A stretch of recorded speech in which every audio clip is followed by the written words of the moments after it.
교인들 가운데 예수를 믿습니까? 물으면 대부분 예 하고 대답을 합니다. 그럼 구원받았습니까? 라고 묻으면 머뭇거리면서 글쎄요 라고 대답하는 사람이 있는 것을 봅니다. 수많은 시간, 수많은 세월 속에서 그 많은 설교를 듣고 각종 모임을 가졌지만 모든 하나님이 주시는 메시지에 대한 내용을 한 귀로 듣고 한 귀로 흘려보냈기 때문에 생겨나는 현상이라고 볼 수 있습니다. 아주 중요한 것이 뭘까요? 예수를 믿는다라고 하는 것은 바로 구원받는다라고 하는 것입니다. 또한 천국에 갈 수 있다라고 하는 것입니다. 그뿐일까요? 예수를 믿으면 하나님의 자녀가 됩니다. 그리고 이 세상에서 축복을 받습니다. 이것을 우리는 믿습니다. 그런데 사람들은 세상의 축복만을 생각하고 기억한다라고 하는 것입니다. 그래서인지 우리는 살다 보면 내가 잘해서 잘된 것이라고 생각할 때가 있습니다. 내가 오랫동안 신앙생활을 했기 때문에 이 정도면 되겠지라고 생각을 합니다. 내가 목사가 되었기 때문에, 내가 장로가 되었기 때문에, 내가 권사가 되었기 때문에, 내가 교구장, 목자가 되었기 때문에 이런 생각이 나의 자리를 만들어 갑니다. 그 자리에 분명히 예수님이 계셔야 하는데 예수님은 온데간데 없이 그 자리에 내가 앉아 있을 때가 있습니다. 우리는 또 내가 많은 시간을 기도했는데, 내가 많은 시간을 봉사했는데, 내가 많은 시간을 이 자리를 지켜왔는데 이렇게 생각하면서 자기 만족에 빠질 때가 있습니다. 그러나 우리가 무엇을 많이 한다고 해서 예수님의 자리에 앉을 수 없습니다. 우리의 자리는 영원히 우리를 주관하시는 주권자의 자리입니다. 예수의 이름으로만이 우리는 하나님께 응답을 받을 수 있습니다. 예수님을 통해서만이 우리는 구원을 받을 수 있습니다. 예수님을 통해서만이 우리는 하나님을 만날 수 있습니다. 뿐만 아니라 예수님을 통해서만이 우리는 하나님의 자녀가 될 수 있습니다. 이것은 영원히 변치 않는 것입니다. 예수님은 요한복음 14장 6절에서 내가 그 길이요 진리요 생명이니 나로 말미암지 않고는 아버지께로 올 자가 없다라고 말씀하셨습니다. 또 요한복음 1장 12절에서 영접하는 자 곧 그 이름을 믿는 자들에게는 하나님의 자녀가 되는 권세를 주셨다라고 분명히 말씀하셨습니다. 또한 요한복음 14장 26절에서 보혜사 곧 아버지께서 내 이름으로 보내실 성령 그가 너희에게 모든 것을 가르치고 내가 너희에게 말한 모든 것을 생각나게 하리라고 말씀하셨습니다. 그뿐일까요? 요한복음 16장 13절에서 진리의 성령이 오시면 그가 너희를 모든 진리 가운데로 인도하시리니 그가 스스로 말하지 않고 오직 들은 것을 말하며 장래일을 너희에게 알리리라고 말씀하셨습니다. 이런 말씀은 바로 예수 그리스도가 생명이라고 하는 말씀입니다. 예수 그리스도가 구세주라고 하는 사실을 말씀하고 있는 것입니다. 이것은 변할 수가 없습니다. 그런데 많은 사람들이 착각할 때가 있습니다. 인간 스스로가 하나님이 되려고 합니다. 인간 스스로가 구세주가 되려고 합니다. 아무리 애쓰고 힘써도 될 수 없는 일입니다. 우리는 예수님이 생명이시기 때문에 우리는 예수님 안에서 모든 것을 누릴 수 있습니다. 생명을 누릴 수 있습니다. 능력을 누릴 수 있습니다. 지혜를 누릴 수 있습니다. 축복을 누릴 수 있습니다. 예수 이름으로 기도하면 분명히 하나님이 응답해 주십니다. 그러므로 우리는 날마다 순간순간마다 예수의 이름을 불러야 합니다. 어렵고 힘들고 지치고 피곤할 때에 예수의 이름을 불러야 합니다. 예수 이름으로 기도하면 하나님이 분명히 들어주십니다. 우리의 생명은 하나님께 있습니다. 생사 화복을 주장하시는 분이 누굴까요? 하나님이십니다. 우주 만물을 통제하시는 분이 하나님이십니다. 우리를 치료하시는 분이 하나님이십니다. 하나님이 예수 이름으로 기도하면 응답하시겠다라고 약속하셨습니다. 우리가 예수 이름으로 기도할 때 모든 것을 해결해 주십니다. 우리가 환경을 위해 기도할 때 환경의 변화의 역사를 경험할 수 있습니다. 우리가 재정을 위해 기도할 때 재정의 문제가 해결될 수 있습니다. 또한 우리가 치유를 위해 기도할 때 치유를 경험할 수 있습니다. 하나님이 직접 우리를 치료해 주시기도 하지만 사람을 통해서 치유해 주시기도 합니다. 뿐만 아니라 사람을 통해서 우리를 축복해 주시기도 합니다. 우리가 병들었을 때에 의사를 잘 만나게 해서 우리의 생명을 지켜주시기도 합니다. 사람을 잘못 만나면 우리의 인생은 망가질 수 있습니다. 그러므로 우리는 사람을 잘 만나야 합니다. 그렇기 때문에 우리는 사람을 잘 만나도록 기도해야 합니다. 뿐만 아니라 예수를 믿는다고 하는 것은 바로 생명이라고 하는 사실을 분명히 기억해야 합니다. 사람들은 지금 자기가 가지고 있는 것을 중요하게 여기기보다는 아직 가지고 있지 않는 것을 더 중요하게 여기는 것을 봅니다. 지금 소유한 것을 느끼지 못하고 소유하지 못한 것을 기쁨으로 얻으려고 합니다. 우리는 내가 소유하고 있는 것으로 감사할 수 있어야 합니다. 그러나 많은 사람들이 없고 모자라는 것 때문에 불평합니다. 그뿐일까요? 있어야 할 것이 미리 내 곁에 없다고 불만을 토로하기도 합니다. 그러나 따지고 보면 그 모자란 것이 정말 내게 가장 필요한 것일 수도 있습니다. 오히려 하나님께 나아가는데 걸림돌이 되는 것이 내가 소유하고 있는 재물이 될 수도 있습니다.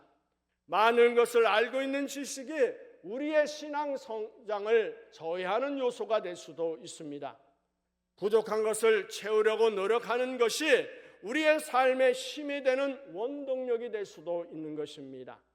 여러분, 죄를 많이 졌다라고 생각하십니까? 바로 그 죄 때문에 예수가 우리 안에 올 수 있는 기회를 마련할 수 있다라고 하는 것을 기억하시기 바랍니다. 아담 한 사람으로 인해서 죄가 세상에 들어왔습니다. 최초의 인간 아담의 범죄는 인간 모두를 죄인이 되게 만들었습니다. 그 죄의 결과는 창조주 하나님과의 단절입니다. 창조주 하나님과의 단절은 영원한 죽음을 말하는 것입니다. 단순간도 편안히 살 수 없는 존재가 우리 인간이라고 하는 것입니다. 아무리 발버둥 쳐도 순간순간 닥쳐오는 문제로 인해서 지치고 쓰러질 수밖에 없는 것이 우리 사람이라고 하는 것입니다.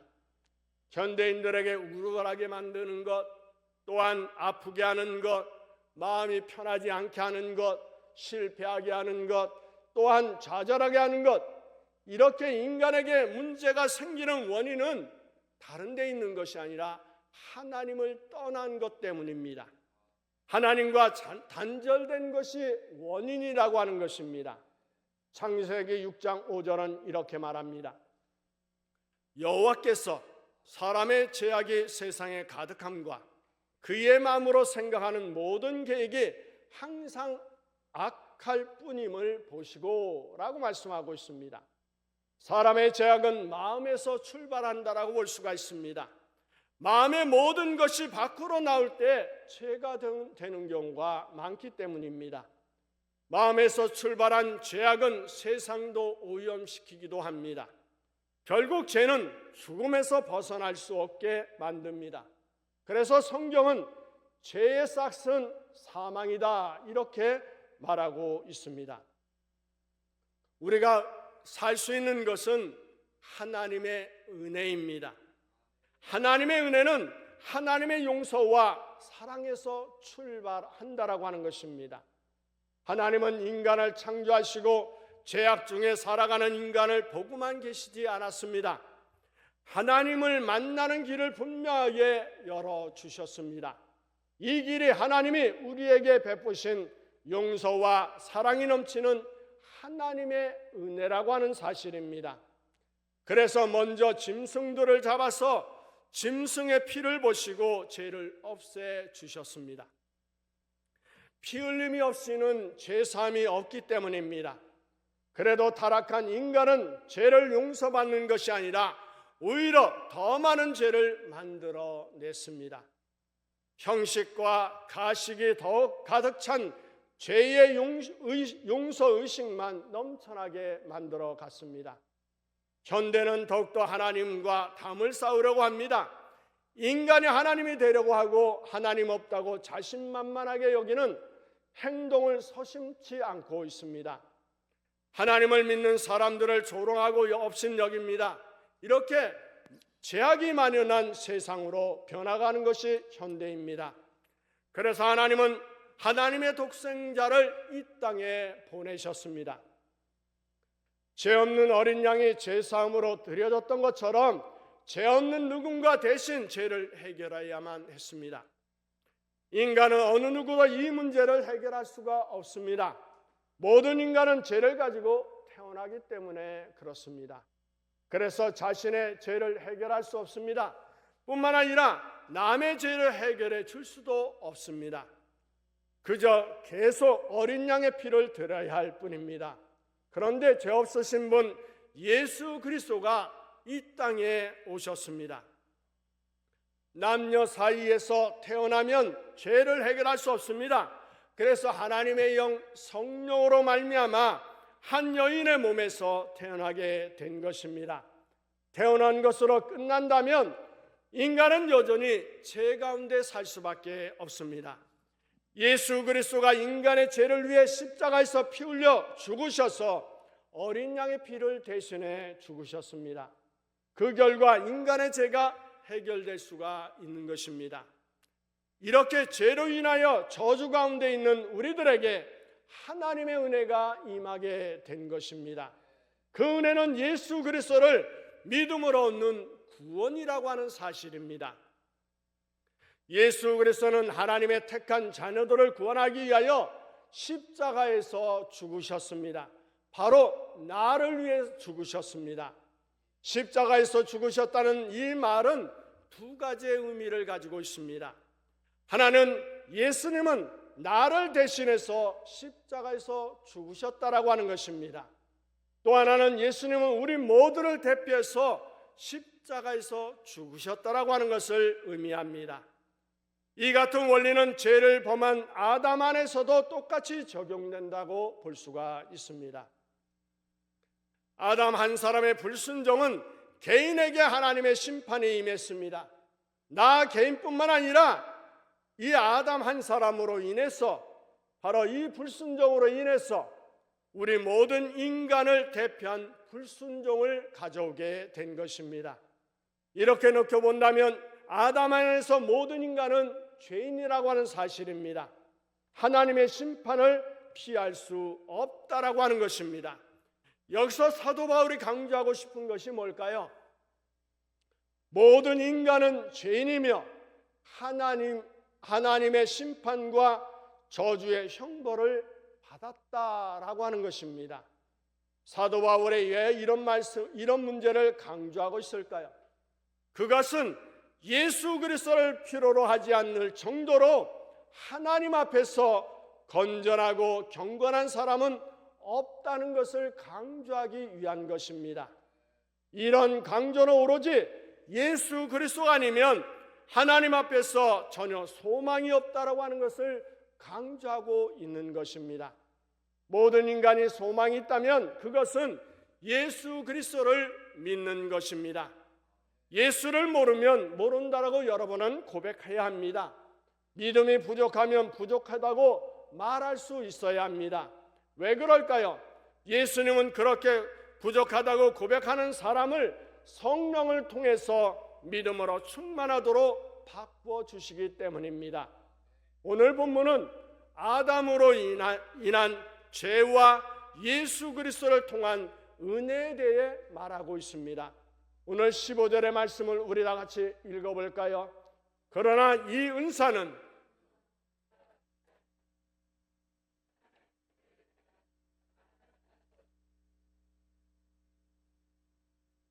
여기서 끝났나요?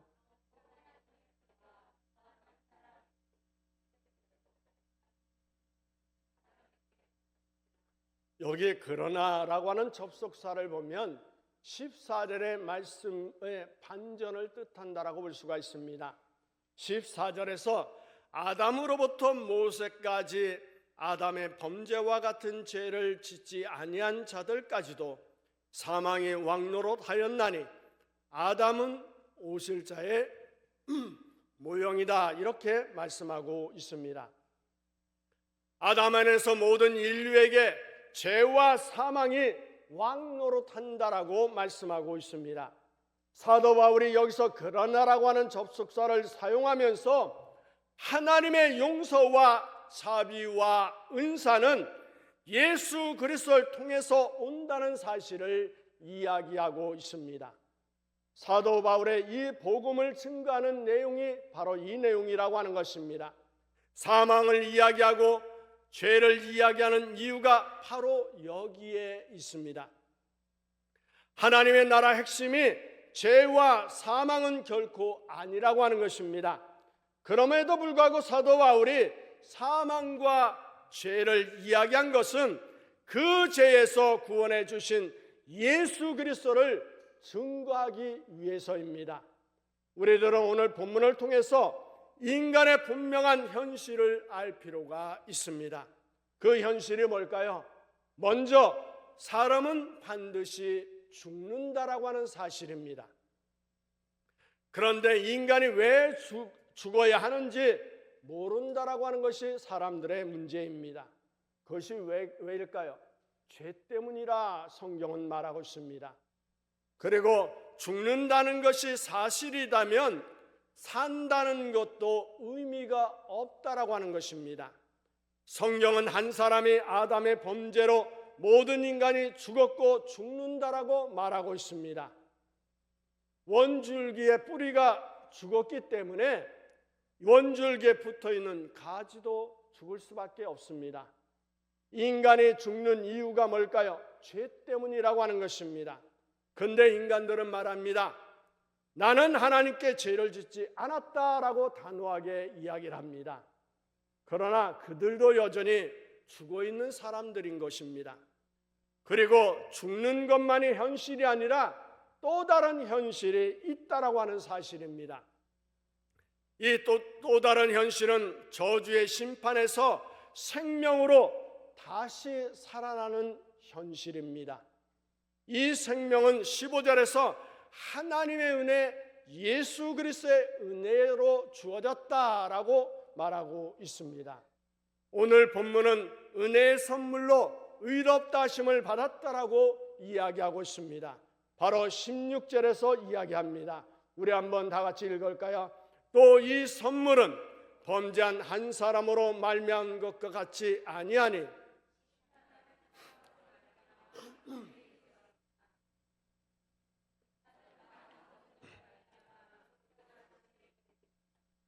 하나님의 심판은 정죄하는 것입니다. 그러나 그 죄에서 의롭다함을 받은 것은 하나님의 선물로 우리에게 주어진 하나님의 은혜와 그리스도의 은혜로 인하여 가능하게 되었다라고 말하고 있습니다. 이 같은 말씀은 인간 행위로 말미암아 의롭다 하심을 받는다라는 말하는 유대인들에게는 엄청난 충격이었을 것입니다. 유대인들은 자신만이 하나님의 백성이고 또 구원받는 자들이라고 생각했습니다. 그렇게 믿어왔습니다. 그렇기 때문에 이런 말을 하고 있는 사도 바울을 향해서 그들은 욕을 했을 겁니다. 죽일 놈이라고, 또 하나님의 저주를 받을 놈이라고 말했을 것입니다. 그러나 유대인들이 정작 하나님의 저주를 받을 수밖에 없습니다. 왜 그럴까요? 예수 그리스도의 은혜를 거부했기 때문입니다. 의롭지도 못한 죄인들이 어떻게 자신의 의로운 행동으로 하나님께 의롭다함을 받을 수 있을까요? 이런 유대인들과 같은 사고방식으로 살아가는 사람들이 이 세상에 많이 있습니다. 이것은 복음을 바르게 이해하지 못한 결과라고 볼 수 있습니다. 우리 인간에게는 본능적인 바로 종교적 본능이 있습니다. 그 본능은 내가 선한 일을 하면 하나님은 나를 구원하시고 사랑과 자비를 베풀어 주실 것이라고 생각합니다. 바로 이것이 공덕 사상이라고 하는 것입니다. 여러분, 우리들이 착각하는 것이 있습니다.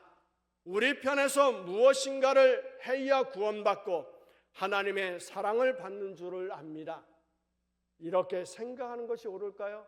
절대 옳지 않습니다. 오늘 본문 17절은 말합니다. 우리 한번 읽어볼까요?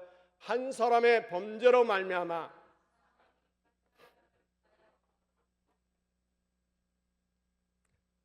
한 번 예수 그리스도를 통하여 생명 안에서 왕노릇하리로다 라고 말씀하고 있습니다. 우리가 착각하지 않도록 해야 될 부분이 바로 여기에 있다라고 하는 것입니다. 오늘 본문은 아담은 형벌이고 예수님은 생명과 구원이라고 말합니다. 18절에서 이렇게 얘기합니다. 그런즉 한 범죄로 많은 사람이 정죄에 이른 것 같이 한 의로운 행위로 말미암아 많은 사람이 의롭다 하심을 받아 생명에 이르렀다라고 말씀하고 있습니다. 사도 바울은 이제 결론을 말하고 있습니다. 그것은 지금까지 이야기했던 아담으로 인한 죄의 형벌과 그 형벌에서 구원해 주시고 생명을 주신 예수 그리스도를 통한 하나님의 구원입니다. 한 사람인 아담으로 인하여 죄가 들어왔고 하나님의 저주가 임하게 되었습니다. 사도 바울은 이렇게 죄와 저주만을 이야기하고 멈추지 않았습니다. 그리고 하나님의 백성에게 저주의 공포의 분위기로 몰아가지도 않았습니다. 바울은 죄와 저주의 이야기를 한 목적이 뭘까요? 그 죄와 저주에서 해방케 해주신 예수 그리스도의 생명의 복음의 이야기를 하고자 한 것입니다. 18절에 범죄로 인하여 많은 사람이 정죄에 이르게 되었고 뿐만 아니라 의의 행동으로 인하여 많은 사람이 생명을 받게 됐다라고 말하고 있습니다. 그리고 19절에서 이렇게 결론을 맺고 있습니다. 한 사람이 순종하지 아니함으로 많은 사람이 죄인 된 것 같이 한 사람이 순종하심으로 많은 사람이 의인이 되리라고 말씀하고 있습니다. 자신들의 행위에 기대를 거는 사람들은 전혀 소망이 없다라고 하는 것입니다. 그 이유는 자신들의 행위로 하나님 앞에서 온전한 사람이 될 수 없기 때문입니다. 그런 행위로 하나님께 영광에 이를 수 없습니다.